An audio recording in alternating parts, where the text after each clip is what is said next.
अब हम जो सैंपल पेपर दिया गया था विद्यालय द्वारा उसके छठे क्वेश्चन से 10वें क्वेश्चन तक का डिस्कशन करते हैं। आइए देखते हैं। 6 क्वेश्चन देखिए।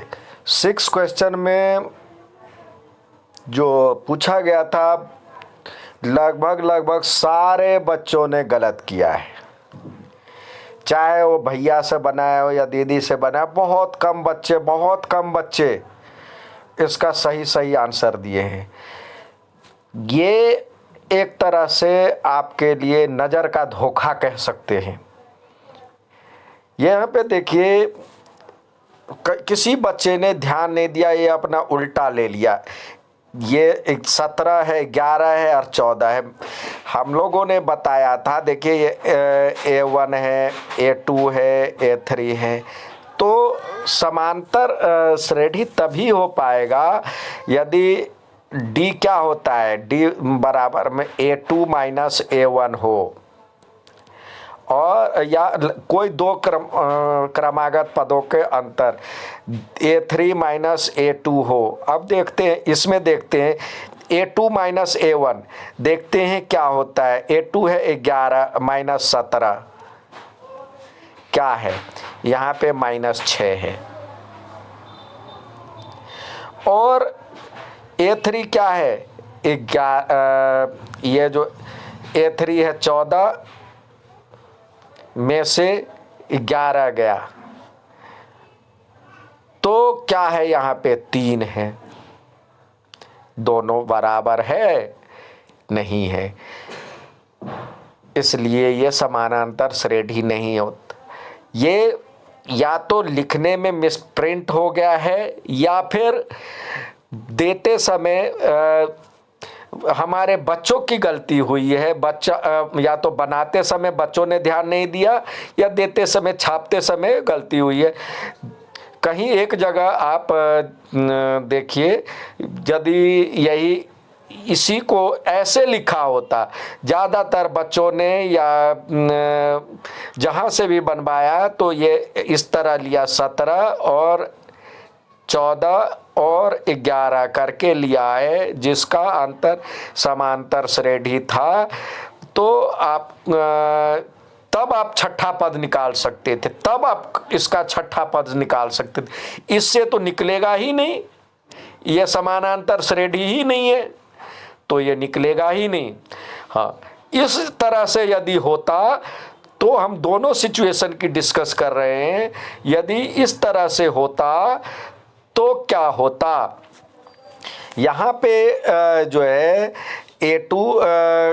A2 माइनस A1 क्या है, D बराबर में हो जाएगा 14 में से 17 गया -3, और A3 minus A2 minus A2 भी यही होगा, 11 में से 14 गया तो -3, यानी D बराबर ये हो गया आपका -3। यानी पहले तो हमें ये देखना है समानांतर श्रेणी में है कि नहीं है। सीधे आप क्वेश्चन पे आ जाते हैं, पहले तो ये चेक कीजिए ये जो पूछ रहा है उसमें है भी कि नहीं है। तो ये सवाल देखने से आपकी गलतफहमी दूर हो गई होगी, आपने जो सोचा था वो था ही नहीं। तो छठा पद निकालेंगे कैसे।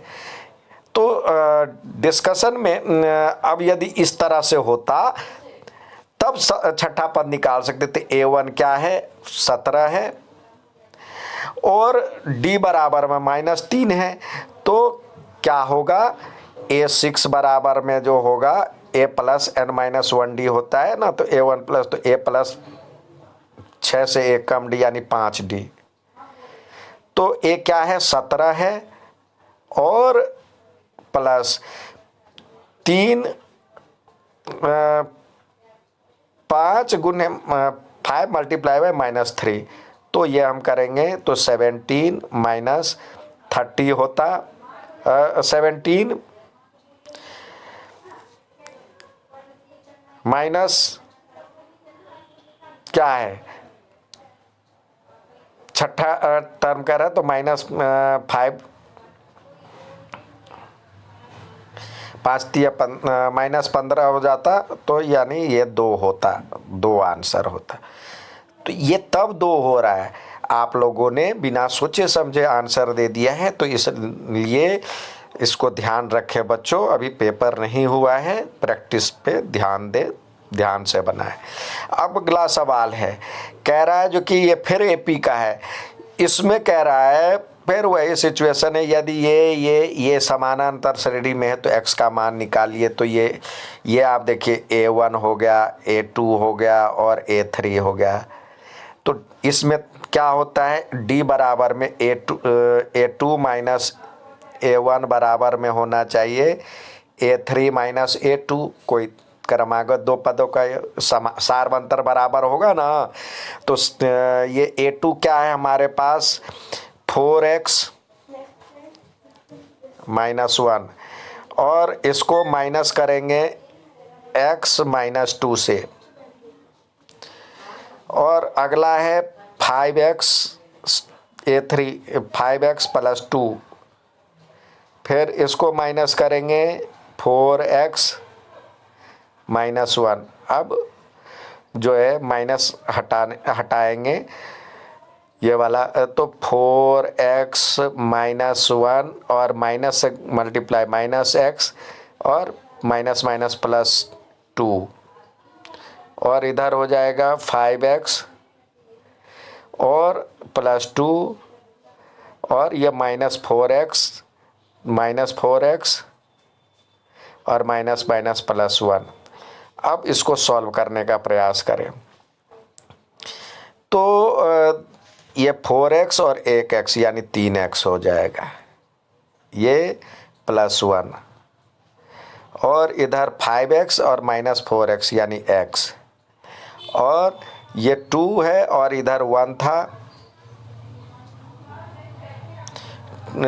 2 1 3 हो जाएगा।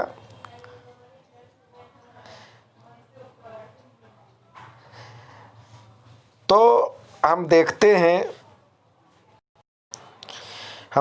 हैं जो कि ये 2x इधर आकर के घट जाएगा, और ये 3 में से भी एक घट जाएगा, तो ये हो जाएगा 2। तो x बराबर में 2 आंसर। ठीक है, ये था। अगला सवाल कह रहा है, a cone, a hemisphere and cylindrical stands on equal bases and have their same height, find the ratio of volume. एक शंकु, अर्धगोला और बेलन एक ही आधार, समान आधार और समान ऊंचाई के हैं। यानी अब आधार तो यानी सबका r हो गया, और यहाँ पे h की बात की गई है, तो गोले की भी ऊंचाई बराबर है, और अर्धगोले का ऊंचाई भी, मतलब जितना अर्धगोले का ऊंचाई है उतना ही इसकी ऊंचाई है, कोन की भी और बेलन की भी। तो कोन और बेलन की ऊंचाई बराबर है। तो देखिए क्या है, यानी ये r है और ये h, r और h बराबर है। तो फॉर्मूला होता है, शंकु का ये होता है तन, अर्धगोले का ये होता है और बेलन का ये होता है, और h और r बराबर है। तो कह रहा है ये 1/3 पाई और r स्क्वायर, और एक और r हो गया यानी r3, और यहाँ पे 2/3 और पाई r3, यहाँ पे पाई r और स्क्वायर और r। तो ये भी r3 है, पाई r3 कट गया। तो यानी 1/3 2/3 और 1, ये यहाँ पे हो जाएगा 1/3 2/3 और 1। यदि हम एलसीएम लेकर के करते हैं तो नीचे आ जाएगा, ये 3 सबसे मल्टीप्लाई करेंगे तो सब 3 हो जाएगा। तो यहाँ पे इसको 3/3 कर देंगे, इसको भी 3 से कर देंगे, इसको भी 3, सबको 3 से मल्टीप्लाई कर देंगे। तो ये हो जाएगा 1:2:3 हो जाएगा आंसर। ठीक है। 9th सवाल है, कह रहा है इसका ये तीनों एपी में है तो सार अंतर ज्ञात कीजिए। तो सार बनतर यही जो हमारे पास आता है D2 A1 A2। और ये देखिए ये कैसा है, पहले इसको लिखे 1/p है, ये A1 हो गया, और 1 माइनस p बाई p है, और ये है 1 माइनस 2p बाई p है, और तीनों AP में है।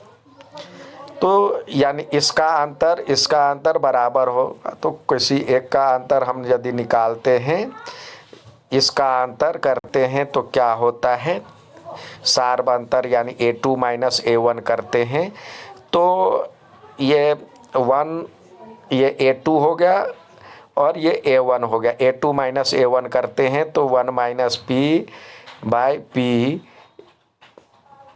माइनस 1/p,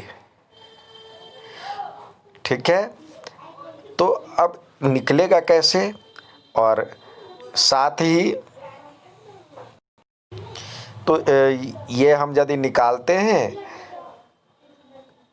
तो क्या हो जाएगा, p और LCM p 1 minus p minus 1, तो ये कट गया, माइनस p बाई p हो जाएगा, माइनस p बाई p यानी -1। ये इसका जो है D आया, सार बनतर आया। अब आते हैं अगला सवाल, अंक गणित का आधारभूत प्रमेय किसे कहते हैं। ये आपको याद रखने की चीज है, आपको बता दे रहा हूं। अंक गणित का आधारभूत प्रमेय ये होता है फंडामेंटल थ्योरम ऑफ अर्थमेटिक। प्रत्येक भाज्य संख्या को हम अभाज्य संख्याओं के एक गुणनफल के रूप में व्यक्त करते। किसी भी भाज्य संख्या, कोई भी प्राइम नंबर को, a prime number can be expressed with the help of product of अभाज्य संख्या। एक अभाज्य संख्या जो है, अभाज्य संख्या कहते हैं प्राइम नंबर को, और कंपोजिट नंबर कहते हैं भाज्य संख्या को। A composite number can be expressed in the form of product of prime numbers.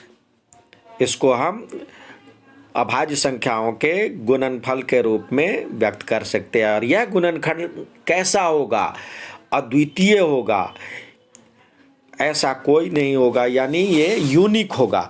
अब जैसे देखिए हम 12 लेते हैं, तो 12 को हम यदि हम करते हैं तो कोई बच्चा ऐसे करेगा, हम ट्री के मेथड से बनाते हैं 12 को, तो कोई बच्चा जो है, कोई बच्चा इस 12 को ऐसे कर सकता है, या तो 2 से कोई दे देगा और ये 6 लिखेगा, फिर कोई इसको जो है इस नंबर को फिर 2 से करेगा और 3 आएगा। तो क्या आया, अल्टीमेटली क्या आया ये देखते हैं। 12 को लिखेंगे तो 2 कितनी बार, अभाज्य संख्या, ये भी अभाज्य, ये भी अभाज्य, 2 गुने 2 गुने 3 यही आएगा। कोई और बच्चा आया तो पहले उसने 3 से डिवाइड कर दिया और अब 4 लिखा, फिर ये 2 इंटू 2, फिर अब देख रहे हैं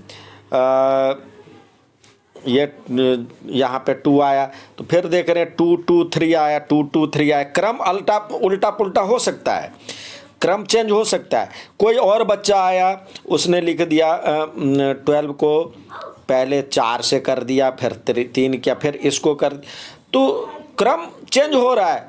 ये 2 2 3 लिख रहा है, कोई 2 3 2 लिख रहा है, लेकिन 2 2 ही बार आएगा और 3 एक ही बार आएगा। यही यूनिक मेथड है। ठीक है बच्चों, इसको देखें, समझें, अच्छा लगे तो लाइक